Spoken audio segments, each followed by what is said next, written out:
Hello, everybody. Good evening to all of you tuning in tonight. My name is Naveen Ganglani. I am your host, and joining me is my co-host, Bea Havate, as we will recap the end of the first round of the UAAP Season 85 Men's Basketball Tournament. Bea, how are you doing this evening? I'm doing well, Nabs. It has been a very interesting season, to say the least, for UAAP. But how about you? How are you doing? I'm doing well. I am enjoying this UAAP season. It's been full of surprises, full of intrigue, full of excitement, a lot of unpredictability, and in sports, unpredictability always brings out a lot of fun. But before we begin tonight's recap of the first round, let's just give a quick rundown to the listeners of what happened this UAAP weekend. Yesterday, Saturday, the UP Fighting Maroons ended the first round with a 6-1 record by defeating the UST Growling Tigers. Adamson upset De La Salle University in overtime. That was last night's game. Today, Sunday, the Ateneo Blue Eagles again won, defeating UE in blowout fashion. And, well, the NU Bulldogs, who a lot thought would win against FU, ended up losing, putting quite a nice touch at the end of the first round. Were you surprised by the last game's result, Bea? Uh, Definitely. I really have no words for it. Coming into that game, maybe I favored NU a bit just because, they were leading in the standings. But like what they say, bilog ang bola. And that really applies in the UAAP.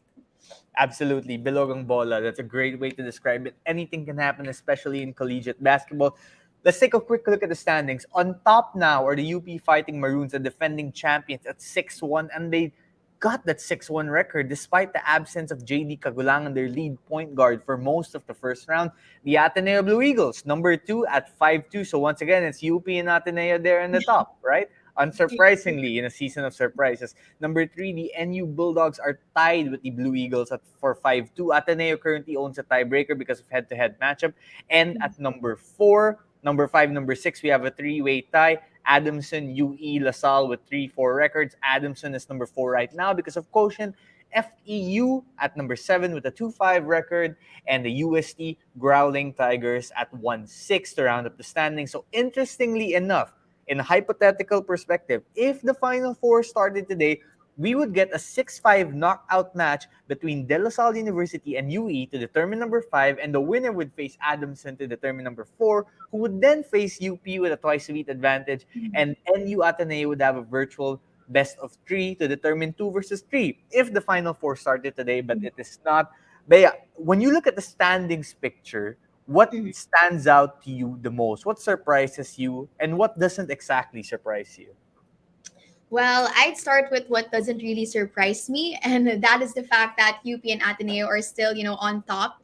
It's still, I mean, UP, they've been a whole different animal this season. And even in the previous one, we saw how well they played and how, with coming into the season, they've really gelled and they're able to, I guess, work through some struggles that they had in the previous season. And then Ateneo, of course, what else can we say about Coach Tab's system? Proven and tested. And I feel like, they just have to get more used to playing with each other and having key losses as well. It might have affected them a bit, but I mean, Coach Tab is Coach Tab. So unsurprisingly that they're on top.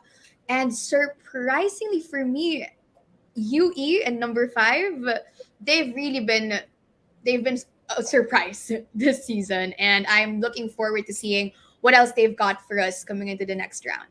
So that's a good segue to the next question we have here, which was, who is the most surprising team so far of UAP Season 85 men's basketball? And would UE still be your answer to that question, given that they're the ones you mentioned? Yes, for sure. UE, the Paranado brothers, they've really been doing well for that team. So definitely UE. I'll give you another name in UE to watch out for, Luis Villegas, their one and done standout Filipino Mexican basketball player from California. He's been huge, and UE is doing this without a foreign student athlete recruit. So they're undermanned. They don't have the big guy to protect the rim, to kind of protect the paint, but they're still winning games. They're shooting great from deep. However, my answer for the most surprising team, I will have to say the NU Bulldogs. And that's not Ooh. because I didn't think NU would be good. I thought they would contend for a Final Four spot, but so far they've proven that they can contend, they can compete with anyone in the UAAP. They've defeated LaSalle, they've defeated University of the Philippines.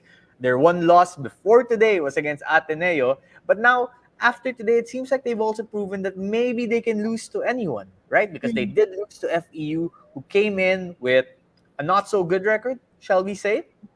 But like you said, Bilogang Bola. So anything can happen in the UAAP. So for me, NU has been the most surprising team so far. I think they will continue to be good.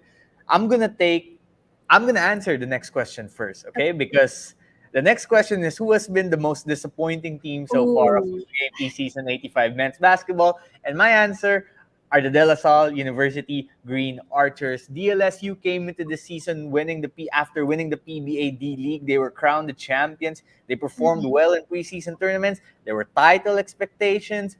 They were confident entering the season, and now they find themselves with more losses than wins at 3-4 at number 6 in the standings. If the Final Four started today, like I mentioned, they'd have to win 2 straight games just to Mhm. get into the Final Four. They're not exactly playing with a lot of consistency. They're having a hard time executing down the stretch of close games, of late game situations. There have been questions with rotations and the defense. Do you agree that De La Salle has been the most disappointing team so far of UAP season 85, or do you have another answer? Unfortunately, Nabs, yeah, I would have to agree with you. I think that, yeah, coming into the season, La Salle was a championship contender, I'd say, because like what you mentioned, they've been performing really well in preseason tournaments. The arrival of Kiambao KQ into the team has also been talked about and has really been hyped. But I feel like with De La Salle, how they've been performing, I also feel like maybe they lost a bit of momentum because when Mm. they won over Ateneo, we all thought that, oh, okay, yeah, De La This was the Salle, return, yeah, of this is LaSalle, how yeah. it's gonna be. But after that, I think it just hasn't been something just hasn't been clicking for them. So Right. I'm hoping that they would be able to work around those struggles and hopefully perform better in the next round. Well, there's one thing for sure. LaSalle does not like does not like making it easy on themselves. In some way, Mhm. somehow, there's always some kind of excitement going on when they're in the game. Let's get on to the next question. By the way, before I do so, though, I want to share we have some special guests joining us tonight. They will join us in a few minutes. And if you watch a lot of UP games, you're probably quite familiar with these young gentlemen. But before we get there, Bea, next question. Which player has stood out to you the most so Mhm. far this season? I'd say since you already mentioned UP, and I feel like this player is someone who would be joining us in a bit. But yeah, with UP being on top and consistently performing well, it might be a bit hard, to stand out in such a packed team. But I feel like for this season, Terence Fortea has really been showing up a lot and really stepping up when it matters the most, when the team needs it. And at the start, holding the fort for Kagulangan, who hasn't been around that much for the first round. I think that he did a great job, and I'm excited to see what else he has for us and how great he'd be able to perform in the next round. Definitely. My answer to that question, by the way, I agree with you that Terrence has been superb. But the player who's impressed me the most, I would have to say, is Jerome Lastimosa. And the reason why that is because he has been stupendous so far. He's had incredible individual performances. He had a great game against UP. He had a great game yesterday against LaSalle, a career high performance. In fact, now there have been also some contests where he's turned the ball over quite a lot. But given the lack of scoring explosion of Adamson this season, how they've stayed afloat, they're still in the Final Four picture. I think that speaks to how good Jerome Lastimosa is. We all knew how good he was already before entering the season, but I think he's an even better player. This year, his decision making has improved quite a bit. He's trusting his teammates more, and you're starting to see Adamson improve at least after yesterday's game. Maybe they use that momentum to perform better in the second round. And I'll tell you one more thing. I would love the chance to see Jerome maybe play for the national team one day. Hopefully that Ooh, happens. We shall see. Maybe he gets a shot. I think he deserves a shot. yeah, So we shall definitely, find out. So definitely. yeah, are you ready to welcome our guests? I've been ready since before we started this live. I'm really looking forward to hearing their insights and hearing a lot from them. All right, well, let's bring them in. Mr. Henry Galinato Jr. and Terence Forte of the UP Fighting Maroons will now join us. Terence, welcome. Henry, welcome. How are you young men doing tonight? Okay lang po. Very good po. Very Yeah, good, we're very doing good. good. Thank you for having us. Hey, Henry, random question. Did you know you guys are now on top of the league standings?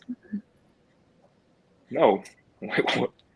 You, Wait, wait, you did not know? no, I just didn't. No. Okay, Okay, well, that's cool. The UP Maroons are now on top of the league standings with a 6-1 record. Okay, let's start with you, Terence. Terence, the fact na 6-1 kayo, no, kahit hindi naglaro si JD ng, I think one game lang linaro niya ng first round, you have taken over that responsibility. Starting guard na yun, when the season started, medyo may learning curve, di ba? But the last few games, we saw na medyo nasanay ka na to run the offense, alam mo na kailan to seek for your shot, when to pass the ball. Para sa'yo, ano yung biggest challenge of becoming the starting guard of the UP Fighting Maroons? Siguro yung challenge sa akin, ever since kasi nung high school, lagi ako secondary, laging off the bench ako. So, yun, nakakapanibago na nasa first group ako, nasa first five. And then, yun, siguro yung pagiging point guard. Sa una, pero ngayon, medyo na-handle ko naman siya ng maayos, I think. Okay, great, Terence. Yung performance mo against UST was quite noteworthy yesterday. Will we see more performances like that from you in second round? Or do you think na since babalik si JD, baka hindi as often ka hahanap ng tira mo? Siguro, yung mga ibang teams din naman kasi alam na yung mga galawan ng every teams eh. So, kahit yung mga sinong players, alam na kung ano yung gagawin. Siguro mag-a-adjust na lang ako dun sa ano man mangyari dun sa game na yan. And, yun. So I guess just to bounce off a bit from that, yun, Terence, and then also Henry could answer as well afterwards. But ano yung mga naging expectations mo sa sarili mo coming into this season? Kasi yun nga, since you guys were champions season 84, tapos a few months later, now we're in season 85. What would you say were your expectations for yourself muna and then for your team as a whole? And then na-meet ba so far yung expectations na yan? Siguro sa sarili ko, sa Korea pa lang kasi sinasabihan ako ng coaches, lalo na si Coach Gold na embrace ko yung pagiging point guard. Dahil in the long run, sa future ko, maliit ako bilang 2 eh. So, nung nasa Korea pa lang, pinapractice ko na rin talaga siya na maging point guard. And siguro as a team, wala naman akong ini-expect na sobrang malaki kasi alam ko na yung tiwala at respeto ko sa team ko, matalo manalo, magsasama-sama pa rin kami nun. Yes. Now, how about you, Henry? Expectations for yourself, for your team coming into this season, and would you say that those expectations were met? I'd say that since we won last season, we had a target on our back this season, and everybody was trying to come for us. But honestly, this season everybody's been really good. The team's got stronger. What we expect from the team, Coach Cole emphasizes, team ball, and it was really hard that we lost, my, but Terrence really stepped up for us, it's really funny just seeing him, just being able to just get whatever he wants out there, and he just stepped up really big when we needed him to. And for me, I didn't really start off really good during the first few games, but I'm just trying to get my rhythm back. I haven't played in over like 2 years organized basketball, but I'm getting the flow of it again. For sure. Henry, what are the areas you feel UP needs to improve on as you go to the second round and look to defend your UAAP championship?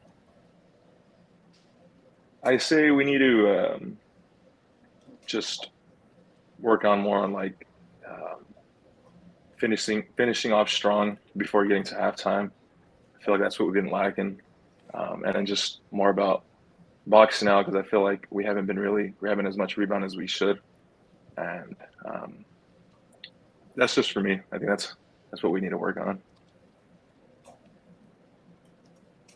Now, I guess also since we did talk about what you guys want to work on, both of you can answer this as well. But what do you think, man, that your team did well, and yeah, what else could we expect from you guys going into the next round? What do you want to bring from the first round that you did really well? Siguro, napapansin ko sa team na mas gumagalaw na yung bola namin and sobrang nagiging solid na rin yung defense namin. Siguro yun yung mga kailangan namin dalhin sa second round and papunta sa Final Four and championship siguro. And yun, siguro mas papatibayan namin yung defense kasi lagi sinasabi sa amin ng coaches na yung depensa walang tsamba diyan eh. So pag na-depensa namin na maayos yung kalaban, yun yung offense namin. Okay, how about Awesome. you? Okay, well, those were the. Oh, sorry. Go for it, there. Oh yeah, sorry. I just wanted to ask also from Henry as well, like what he felt that they did well, since he answered now like what they struggled with, I guess, in the first round. So for you, what do you think the team did well? I feel like we did what we did well is that like how I said earlier, we lost my mind, and players stepped up when we needed them to, and I feel like our defense has gotten a lot better, honestly, and just a bunch of players stepped up this season. Awesome. Okay. Great. Well, if there's one thing for sure, it seems like UP still has its ability to close out late game situations. You guys have showed it throughout the first round, and I'm sure many of your fans are excited to see what else you have in store in the coming games. Henry, Terrence, bros, thank you for joining us tonight, and best of luck in round 2 of the UAAP tournament. Thank you po. Maraming Thank you salamat. for having us. Guys. Thank you, gentlemen. Okay, Bea, so we've just heard from the defending champions of the UAAP. Now, as we look at round 2, what are the areas or the, let's say, points of interest you're going to be looking out for? Well, I want to see personally, since prior to today's game results, NU was on top. So I want to see how they would be able to reclaim that, and I guess continue with that momentum in the next round. And also, same goes with Adamson. If they'd be able to continue and be able to secure that Final Four spot. Definitely. I think that when you look at the standings, there's a lot of interesting subplots to watch out for, including who gets that number 4 seed. 1, 2, 3 have created some sort of separation right now in the standings, UP, Ateneo, and U. So I want to see if those 3 teams will continue just building, consistently winning, so they don't let the other teams below them catch up. But in the UAP, we never know what can happen. Adamson can win against NU or maybe beat UP, because when those 2 teams always go head to head, it's always interesting. But if those 3 compete the rest of the way for the 2 twice to beat spots, because there are only 2, then who is the one going to be left out? Or are we going to be in a situation like where we are now, where there's a tie for 2 and 3, and we're going to have a best of 3 series? And of course, the race for number 4, can LaSalle make its way back? Or will LaSalle continue to disappoint? That's something I'm curious about, because I still think they have the talent to contend for a championship, but can they build on the cohesion to become a championship contender? Lots of interesting subplots, like I said. Yeah, you're definitely right. And this has just really been an interesting season. Coming into it, we all had our favorites. I'd say for me personally, not to be biased to my university, but Ateneo was a team that I was really rooting for and looking forward to. We've seen a lot of great players showing up, and we've seen a lot of teams really surprising us. So yeah, surprise is the key word for this season, I'd say. And yeah, same goes with you. I hope that we'd be able to see the LaSalle as well, and how they'd be able to bounce back from the performance in the first round. Fantastic. Well, I believe that's all we have for tonight. That was our quick recap of the UAAP Season 85 Men's Basketball First Round. Bea, thank you for joining me as my co-host tonight. Of course, many thanks to the UP Fighting Maroons, Henry and Terrence, for joining us as well. We'll be interested to see how else they perform the rest of the way. And I'm pretty sure that the next time we do one of these recaps for the second round or for the end of the season, it's going to be even more dramatic, entertaining, and quite a lot of things to look out for. Thank you so much, Nabs. Yeah, it would definitely be interesting at the end of the second round, and who knows, we might be saying different things by that time. Definitely. Well, we shall find out. For Rappler Recap, I'm Naveen Ganglani. And I'm Bea Havate. We'll catch you all next time. That's a wrap. Bye, guys.